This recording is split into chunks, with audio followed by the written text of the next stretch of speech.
पालघर जिल्ह्यात मुसळधार पाऊस सुरू आहे। टेंभोडे सातपाडी रस्त्यावर पाणी आलंय। पाणी साचल्यानं वाहतूक पूर्णपणे ठप्प झाली आहे। रस्त्यावर मोठ्या प्रमाणात पाणी आल्यानं वाहन चालकांना मोठा फटका बसतोय। प्रशासनाकडून नागरिकांना पर्यायी मार्गाचा वापर करण्याचं आवाहन करण्यात आलेलं आहे।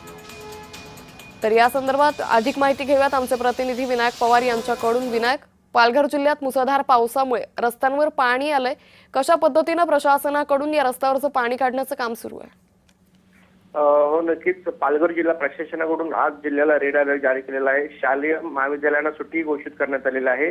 पालघर जिल्ह्यात रात्री पडत असलेल्या मुसळधार पावसामुळे सातपाटी टेंभोडे पालघर हा मुख्य रस्ता आहे तो काल रात्रीपासूनच बंद झालेला आहे। प्रशासनाने पर्यायी रस्त्याची व्यवस्था म्हणून माहीम हा रोड जो आहे त्या ठिकाणी करण्यासाठी सांगितलेला आहे, परंतु अत्यावश्यक गरज भासल्यास तरच त्या पर्यायी रस्त्याची वापर करावा असं प्रशासनाने सांगण्यात आलेलं आहे। निश्चित। तुर्तास धन्यवाद विनायक, आपण दिलेल्या सविस्तर माहितीसाठी।